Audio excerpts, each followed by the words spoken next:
sign in our chat box, as well as if you need interpretation, check the globe at the bottom and check the language that you need.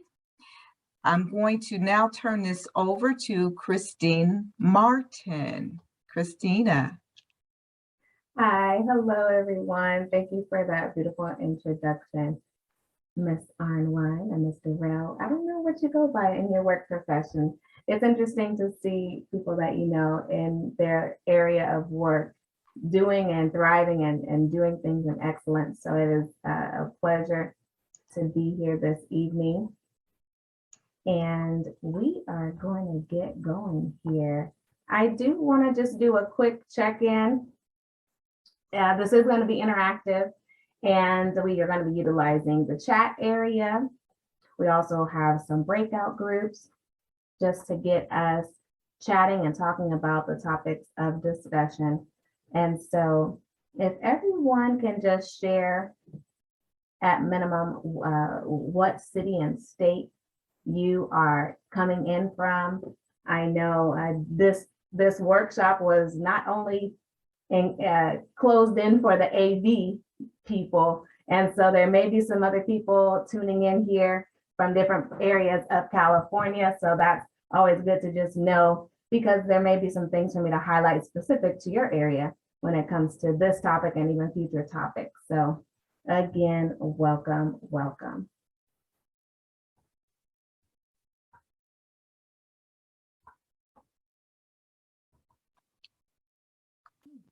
Out of Lancaster, Palmdale, Los Angeles.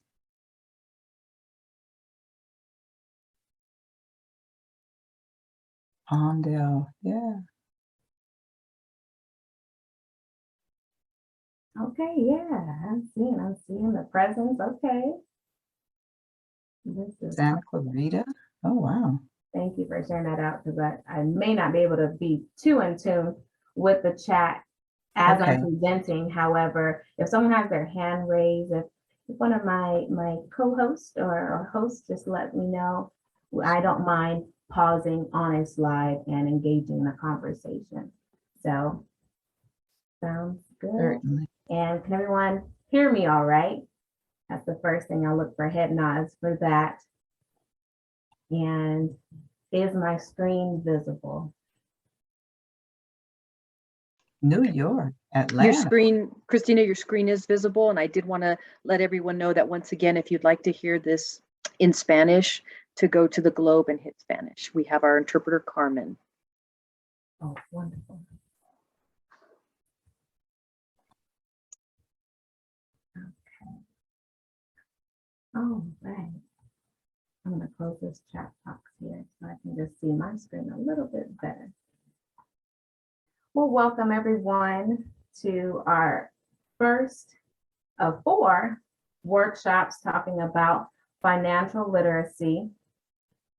My name is Christina Martin, for those of you all who do not know me. I am a tax and business compliance advisor, and another facilitator that you all will be hearing from during this workshop is LaQuenta Martin.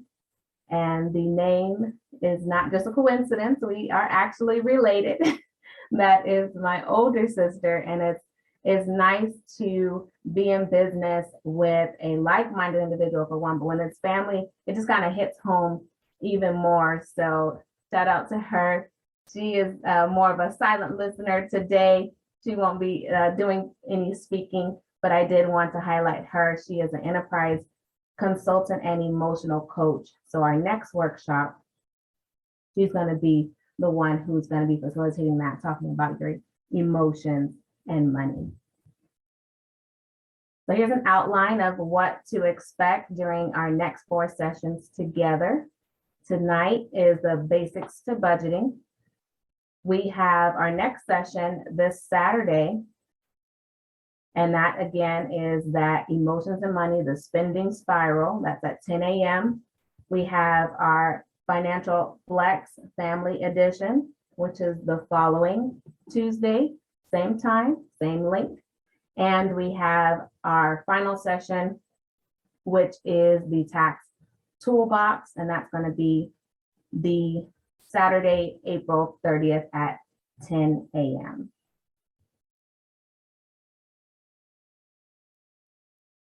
So our topic, basics to budgeting. Now, I'm sure we all have had some type of introduction to what budgeting is.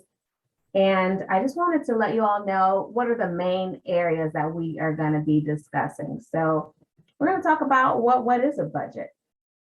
Why do people need it? Where do you start?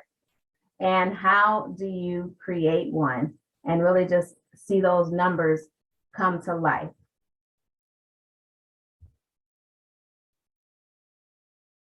A little bit more about me. Again, my name is Christina Martin. I am a business owner. I have two businesses, which is CTM Connections, which is a business compliance advisory firm, helping you connect all the dots from business, taxes to money. And then I have a tax firm, which is an IRS approved tax firm that I help with any type of tax preparation, tax filing, and tax debt relief solutions. I am a registered QuickBooks Pro, and I do offer ongoing bookkeeping services. So that is where I have that hands-on experiences with looking at the numbers, putting them into categories, making them make sense.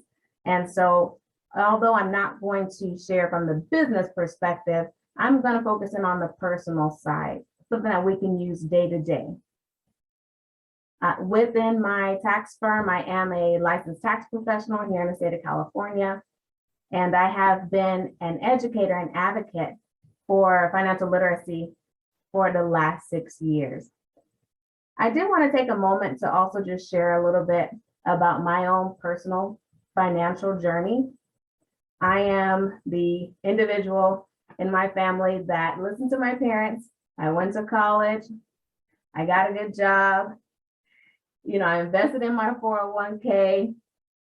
And that main thing, I just want to focus in on college because there may be someone else that was in the same shoes that I was in. When I went to college, I did not have too many financial grants or solutions for getting that education. So that was a loan that I had to take out in my name. And when I did get my first corporate type of job, that money that I used, I was very strategic in utilizing that money to wipe away that tax debt. And so I've been in a situation where at that time, I had just under $60,000 in student loan debt, and I paid that off over the course of 5.5 years. Now, typically, that is something that you are usually on a 10 plus year journey. And so when I'm sharing these different tips, I am sharing things, one, personally that I did, but also just from research and experience of other industry professionals as to how you go about doing that, how you go about putting together your budget and getting out of debt. So I just wanted to share a little bit more on the personal level as to what I have overcome. And I know what it's like to have that weight of debt. And I know on the other side what it's like to not.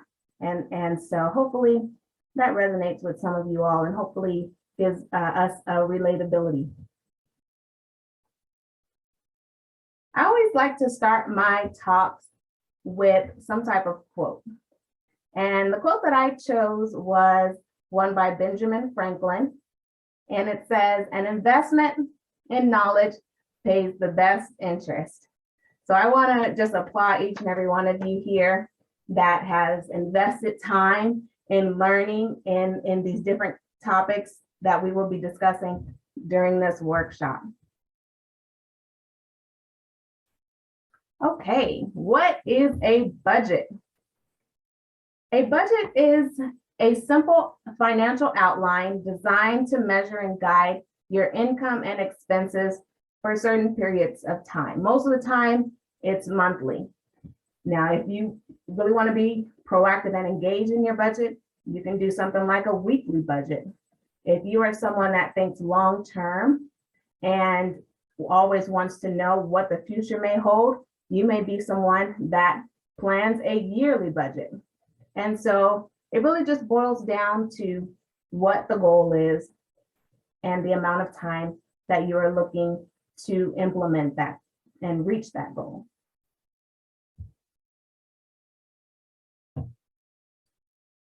Based on a recent survey by Highland, which is a research company, in 2020, they identified that 63% of people are living paycheck to paycheck since the pandemic.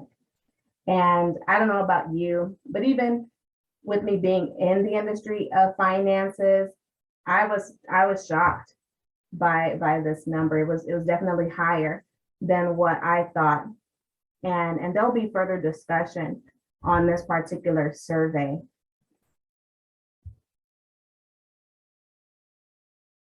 Here's some more statistics found by Highland. And this is really identifying, why do people need a budget? Here are some statistics that back that up. 47% of people have run out of emergency savings since the pandemic. I'm sure there were many households that had to liquidate certain assets, had to dip into different types of savings accounts just to stay afloat. Most of the time it was due to the lack of employment. 76%, no, other way around, 67% regretted not having enough emergency funds. And let's talk about that, because if you think about an emergency fund, I mean, how can you really put a dollar amount to that? On average, you want to have 2 to 3 months of your household expenses saved. So whatever you bring in on a monthly basis, you multiply that by 2 or 3, and that would be a basic emergency fund for your household. If you want to go above and beyond, you would want to have a reserve of 6 months. That is where you can literally have peace of mind if you were to lose employment or even have some type of life event where you could not sustain and bring in any money for those period of time, whether it's 2 months, 3 months, 6 months, you would have that peace of mind because you have saved up that amount. We also have another statistic from Highland that states 79% say the pandemic has made them think differently about budgeting. And you know, when you're reading some of these things, it really just makes you think what a need it is for financial literacy. And I am just beyond honored that Best Start AV recognized me as someone to talk on this topic, as well as LaQuenta Martin, my sister. And it really just allows me to think that people are they're more receptive to learning and to growing and for change, which is a great place to be in. The last statistic is 82% states that they cannot afford a $500 emergency expense. So that goes back to our 67% statistic, letting us know what should be our goals when it comes to our emergency fund.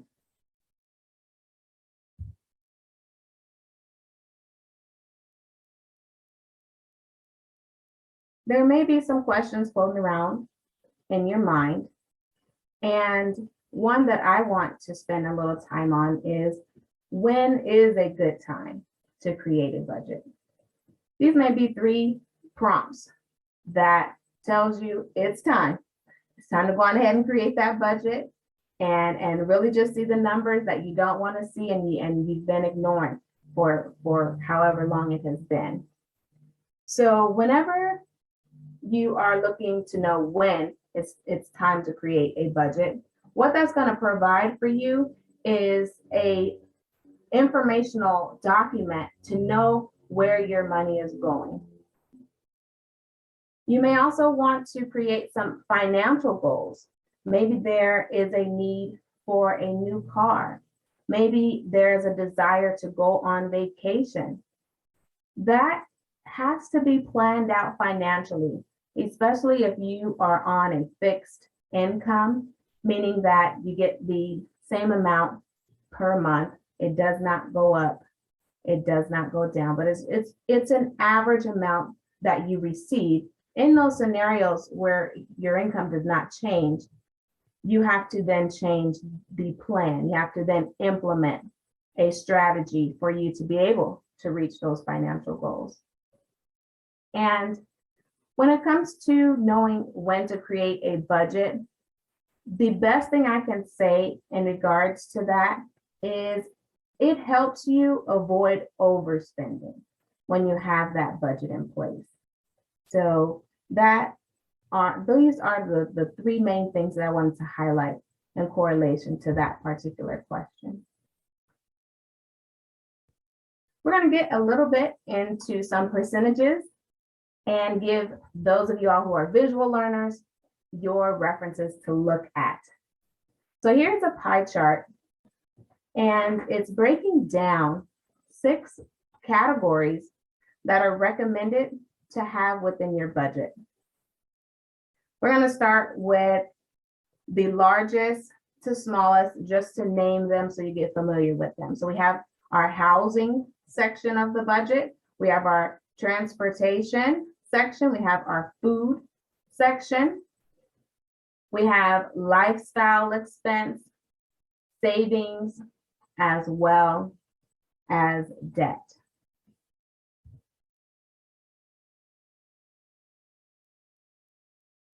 And within each of these categories are, of course, different types of expenses underneath that category.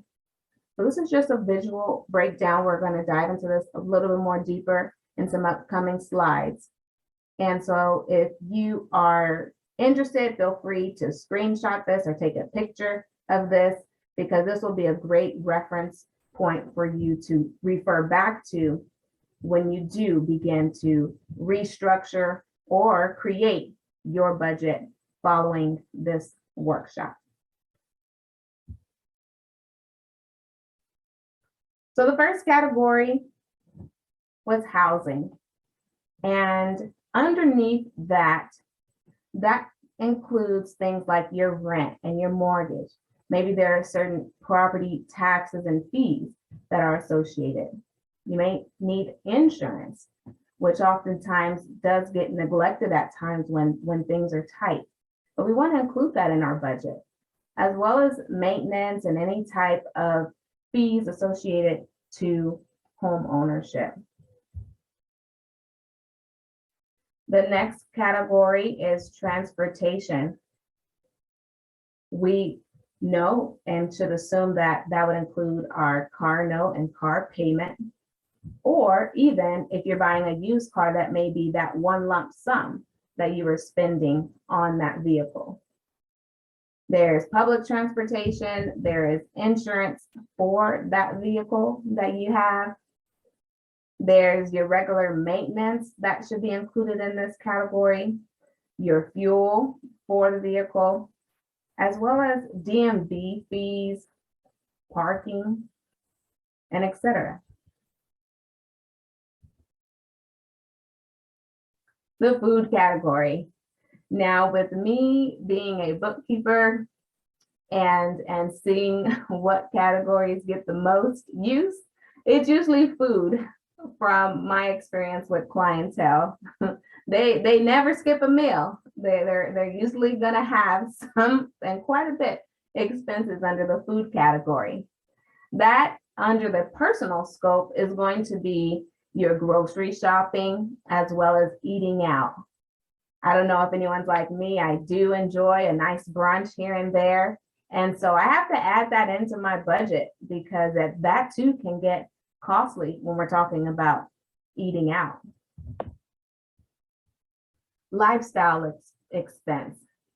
I always encourage individuals to add in the fun into their budget. You don't want to neglect that because that really just stirs and has a breeding ground of just unpleasantness when it comes to budgeting. It's something that you're not really going to want to do because you just feel like your budget is holding you back. I don't know, I may be speaking to myself, but before I realized that I needed to add in my lifestyle, the things that I like, the activities that I like to do, the different subscriptions and memberships that I like. When I first started off budgeting, I was told to not include that because it was not essential and it was a luxury, and all I needed was the needs out of life, not the wants. And so I have taken on that mission to encourage individuals to add that back in.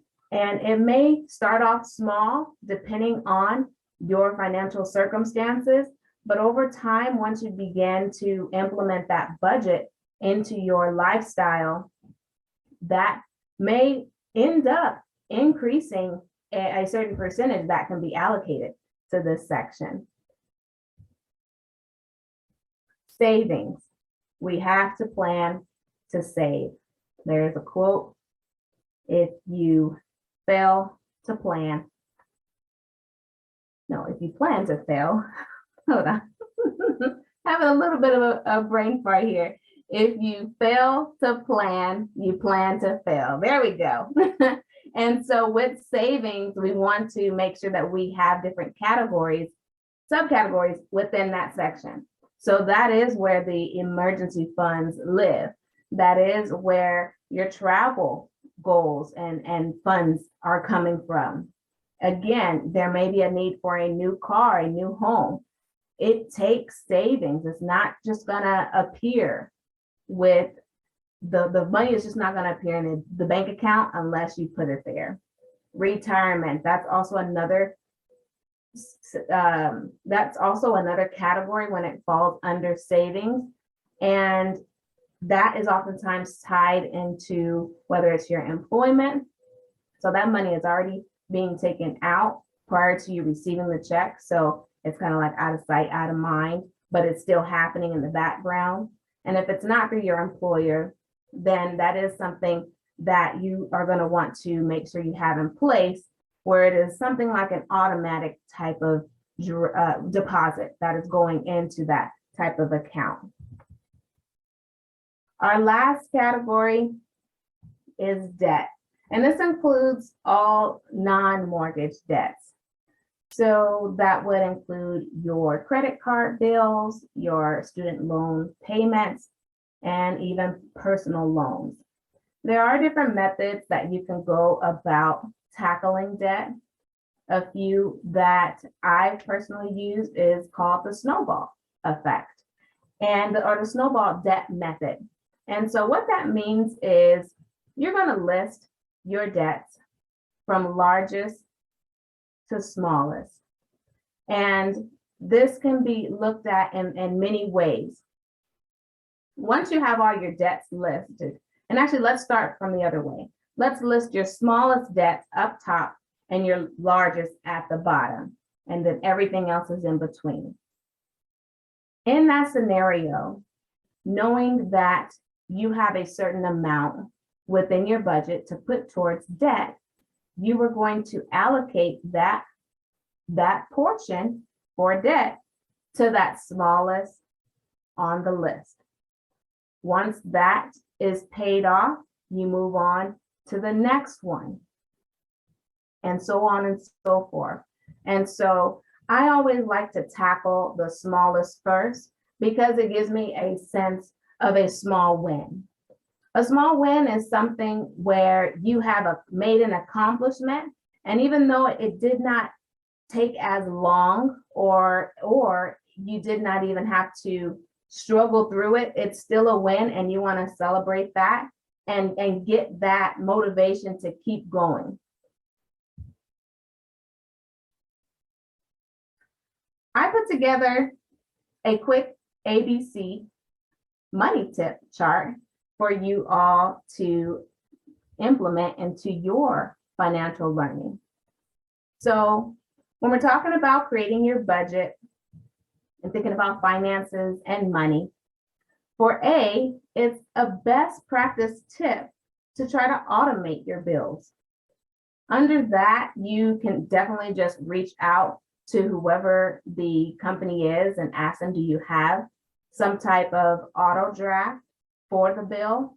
And oftentimes you may be surprised that you save a couple of bucks by enrolling into that auto pay.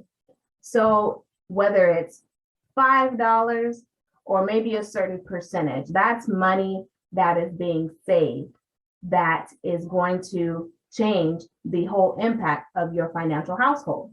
So you want to look into that. Go ahead and automate your bills to, one, get that savings. B, you want to continue to build your financial knowledge. So again, you all are here investing time in yourself for financial literacy. And if you're not, hopefully you are taking some type of notes, screenshots, so that you can refer back to the different topics of discussion this evening. C, it is great to calculate all money coming in and all money coming out. For those of us that are entrepreneurs or even business owners, you may want to also adopt this practice, because if you don't tell your money where to go, it's just going to go. And you're just you're gonna feel that. There may have been times where there has just been more month than there has been money. And that's simply because you're not calculating what is coming in and what is going out. Personally, I recently found out that I had a $9.99 subscription fee still coming out for an old iPhone that I had. And I'm like, I don't even have the iPhone. And it's just on autopilot. So I did the automation to save so I don't get behind on bills. However, when you make switches, or maybe you're no longer utilizing a subscription, those subscriptions do add up. Those $5.99s, $9.99s, $22.99s. Those are things that you want to keep track of. And when you have an ongoing mindset of calculating what's coming in, what's going out, you're able to catch those sneaky subscription fees. I wanted to get and highlight 3 budgeting tools. So there are 3 different ways that you can go about budgeting. You're just going to pick your preference. You may be an individual that is still into a paper type of budget, where you're just going to write out a list and include the incomes and expenses and categories with those amounts associated to them. Or you may have advanced into technology, and there are digital platforms that you can utilize to create your budget. There are apps you can download on your phone. There are templates embedded within Excel or even Word document that you can utilize, where you fill in the blank and you can track your money. Or maybe you just want to get a software that does just enough. You know, it's giving you insight. It may not be 100% correct, but at least it's automated. That's the third option for budgeting tools. And usually this is linked to your bank account, where any transaction that comes in and that comes out, it is giving suggestions as to what that money was used towards or for. And it gives you a quick reference to look at the app or look at the software to get a glimpse of what is happening on a daily, weekly, monthly basis. All right, are you guys ready? We're getting ready to build a budget. And actually, I did do most of the work for you. So we're just gonna walk through a budget at this point. So meet the Franklin family. In this family household, it's a husband and a wife with their child. And Mr. Franklin, on a monthly basis, he brings in $3,750. And Miss Franklin, she brings in $3,150. And so their total monthly income is $6,900, bringing their total annual income to $52,800. And this is a lower average of a household in California. The average combined household income is $119,000 for the state of California. So just wanted to highlight that as we are reviewing this. Let's take a closer look at their finances and remind you how it's going to be allocated. So again, we have housing at 35%. We have transportation at 20%. We have food at 15%, debt for 10%, lifestyle for 10%, and savings at 10%. When we do the math and identifying what they can truly afford and be in a position where they are not financially strained, this is how the numbers look for them according to those 6 categories for budgeting. So for housing, their ideal budget for housing is $2,415.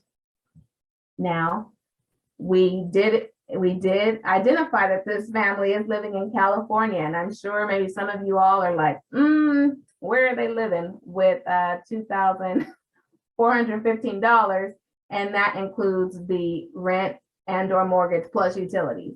So I just wanted to give you all a realistic number, because oftentimes this is a category where we do enter into a higher percentage.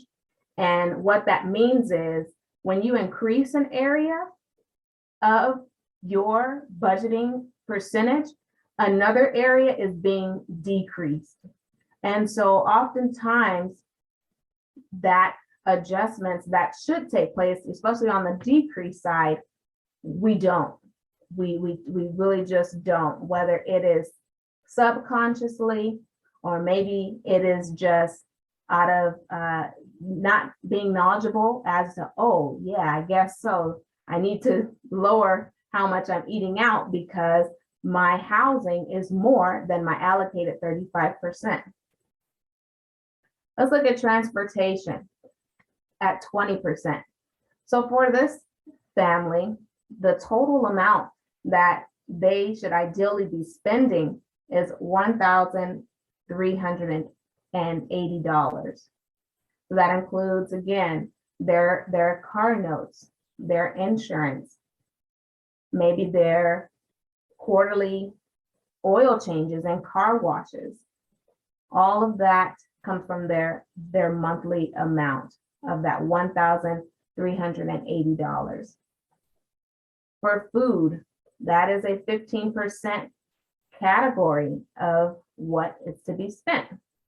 So that gives them $1,035. Now, maybe you have more than one child and you're in this income range. It is really just going to come down to crunching the numbers, seeing what options and alternatives that there are to help you save. And there's always the option of increasing your income, whether that's looking for a new job or even providing some type of service and or product that you can provide to earn more money. let's talk about the lifestyle expense. That's 10% of the monthly budget. So you have 690 for lifestyle expense, for savings, and for debt. And again, this amount would just roll over to the next month. And depending on what is going on financially, again, those percentages may shift. Maybe you don't have a large amount that needs to be spent for transportation. You don't need the full 20%. Maybe you just need 15. Now you have that 5% to allocate in other categories so that you are having a well-balanced budget.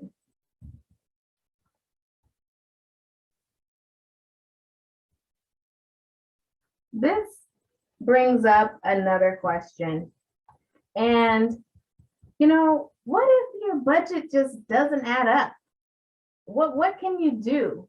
I did share some tips on that last slide, but I just want to touch back on that because as a tax professional, and I'm just going to share this even though we're not talking about taxes today. However, my employees that I have for clients, they oftentimes miss out on tax write-offs because they don't have some type of cash-based income or some type of business to use to, one, increase their cash flow in relation to the budgeting, but two, to help them for taxes. And so when we are thinking about our budget and what to do in case it does not add up, you want to focus in on how can you make more money. Maybe you are someone that enjoys baking, and usually when a family member or a friend has a party, they are asking you to provide the baked goods. Now, you may be just starting off, however, there should now begin to have some type of request. Sure, I'd love to bake those for you. And there is going to be a fee associated to that. And then you would just come up with that amount based upon what amount of time you are spending on creating that baked good for the client or friend, and really just focus on adding that additional income stream. The other area that you can look at if numbers are not adding up is to reduce bills and lifestyles. We talked about how entering into auto draft programs with your companies that you are paying oftentimes save you money. That's a strategy. Maybe there is other cell phone providers that are maybe just as good or comparable, that is $20 to $50 cheaper, that you can switch to and free up that money. Maybe there are some luxuries, some things that are not quite a need, it's a want, and you work, so you do deserve certain things, but that doesn't mean you deserve everything when you are in a financial bind. So there may be a need for temporary sacrifice for the long-term gain of financial independence and financial stability.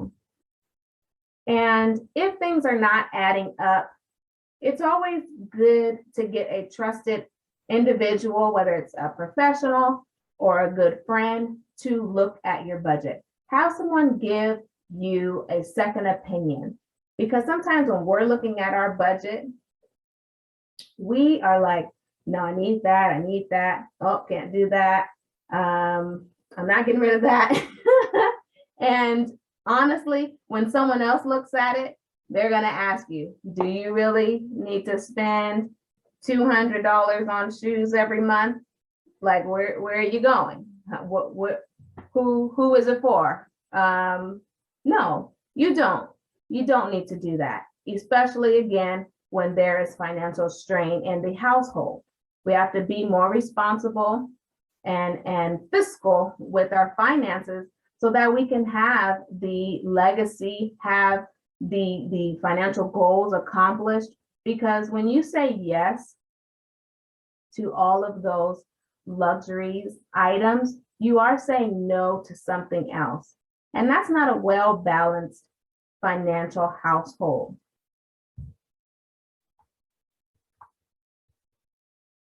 We are going to get into some breakout sessions. And during those, we are just going to have a little bit of discussion on the different topics and tips and strategies that I have shared. And so I'm going to pass it on over to a co-professional to go ahead and get those breakout sessions started. Enjoy, and we will reconvene here shortly. And setting them up right now. Okay.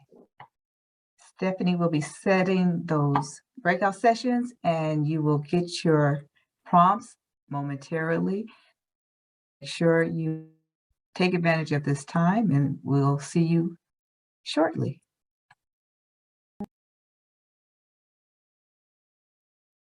Okay, Christina, you are muted. Wonderful, I am back. And you should be able to hear me now.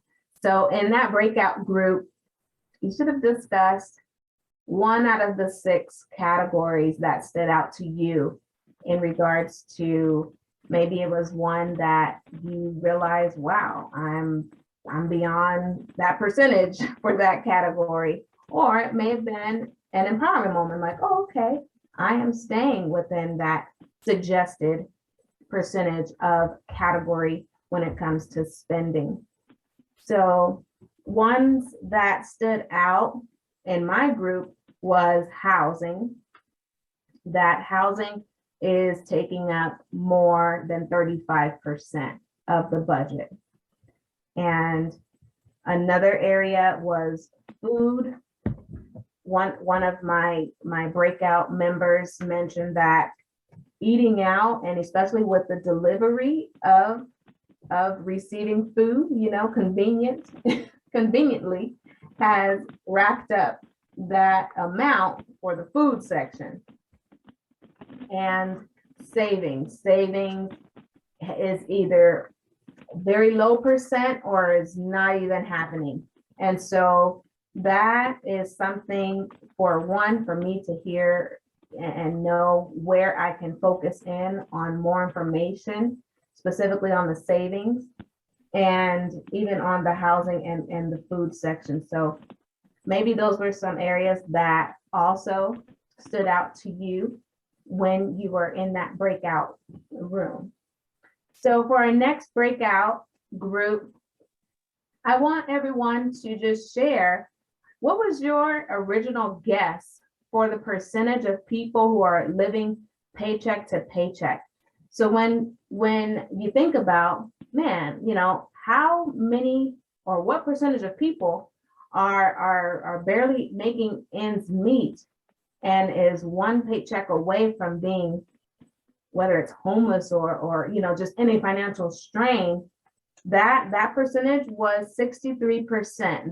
That's according to the statistics that was done back in 2020, that it was 63% living paycheck to paycheck. Let's go in our breakout groups and share what your original guess was. All right. Welcome back. Welcome Yes. back. Christina, go ahead. Discussion from that last talking point about the percentages of Americans and people in the United States who are living paycheck to paycheck. Most people thought that number should have been higher. If it was more up to date, they would believe that there is more people living paycheck to paycheck. And everyone, majority, and in my group, does look for the day to where that number is decreased to where individuals are not living paycheck to paycheck. another topic that came up that was very interesting was the economic impact of the job market and how individuals are looking for work and applying for work to not live paycheck to paycheck or not lean towards government assistance and is not getting anywhere with being hired or finding employment. So that really stirs up a moment of research for me, because that's interesting to hear. And maybe any of you all can comment in the comment section if you have found that to be true, where you know individuals that are habitually applying for jobs and are not getting hired. Different things kind of come to mind as to why that may be. And I know, being in my industry, that it's not so much the lack of employment, but I am aware that they are looking for qualified individuals for the work. So that may be something to have in mind and in your radar, to help you get into a new job. That makes sure that you are someone that is of an asset to the employer, and you're going to bring a level of skill set to be able to perform on the workplace. We have one more breakout session, and this one is we're just going to go around and talk about budgeting tools maybe that you have used or you want to use or want more information about. And then when we come back, we will go ahead and close out and do an open Q&A. So again, you're just sharing a budgeting tool that you have used or would like to use. Back. Welcome back to our main room. Christina, I'm turning this over to you.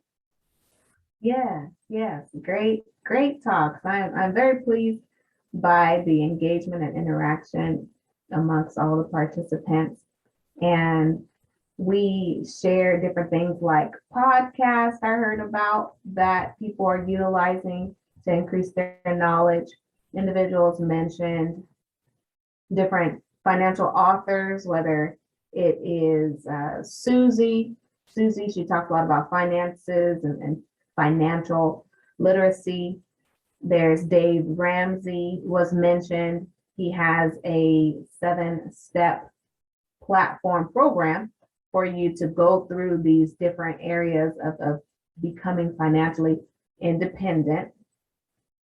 And one app that I use that I'll share, it is related to Dave Ramsey. He has an app called Every Dollar. And every dollar, you basically build a digital budget and you input your numbers. And it is one of those items that it requires you to know what's going in there, because you have to fill in the blank. So if you don't put anything in, you are not going to be able to keep a good tab on what is being expended out and what is coming in. So that's usually something that you can utilize. Let's say at the close of the month, you go back and look over the last month and then project for the upcoming month. And another tool that was referenced, I didn't catch the name, but it was linked to more of a bank account, and it tells them where they're spending their money, and it gives them information on where they can cut back. Like it gives little suggestions like, hey, you overspent this amount of money in this category than you normally do. And then, with those notifications turned on for your bank, that'll also give you some, type of indicator like, okay, you hit your 15%, for food, or hey, you did not put your 10% towards savings, and so it just says 0, and you want that number to definitely increase as you are planning your finances. So I am closing things out here, and I want to make sure that there was a survey. Perfect timing. There's a survey for you to click and to fill out to give us insight on your thoughts and give us insight on what we can do in the future. And so as that's going on, I just put the survey in the chat room. So if you would check the chat and please fill out this survey for us, we would greatly appreciate it. wonderful. Let me see if there was anything else. I think it's the only other slide I have is maybe related to, oh yeah, what's coming up. So you can check off, you've completed part 1, the basics of budgeting. Our next session is this upcoming Saturday, 10 a.m. Check your emails for that link. And that's going to talk about the emotions and money. So maybe it was an area, let's take food, for example. Maybe there are some emotions tied to why you are spending so much in the food category. We're gonna dive into that. That'll be presented by LaQuenta Martin, who is our emotional coach, as well as enterprise consultant. So she may step on some toes, but it's okay. Your toes will not get broken. You just need to be aware. Awareness is the best place to be in because it breeds an area for you to have change. And that concludes my presentation for today. And I'll open it up for Q&A. I'm just gonna stop sharing my screen, and if there's any questions, feel free to raise your hand or just come off mute. If you have any questions, you can put them in the chat room or just raise a thumb or a hand and we will take your questions. Oh, we're doing that. Candace? Uh-oh. Ah, I thought I saw somebody.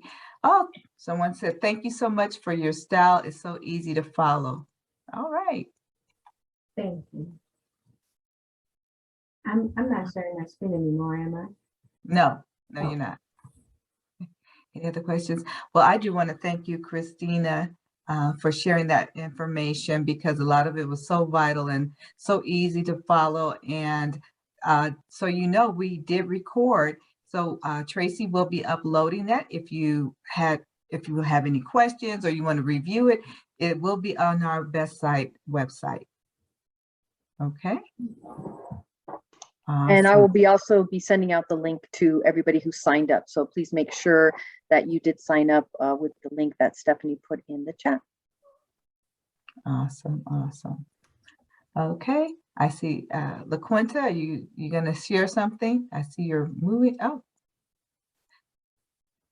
For everyone, Stephanie just put in our chat box. Stephanie, is this the sign-in sheet or the? This is the sign-in sheet, just in case Okay. they were able to catch it in the beginning. All right, awesome. Thank you so much, Stephanie. All right, Tracy, you have something special for us? You're gonna take us out with? I do. I got a little music. If you missed the beginning, I got music to send you all on your merry way this Tuesday evening. So thank you so much for joining us. This was provided with you by Best Start with our colleagues LaQuenta and Christina Martin today as our facilitators. And let me just share my screen and we will begin.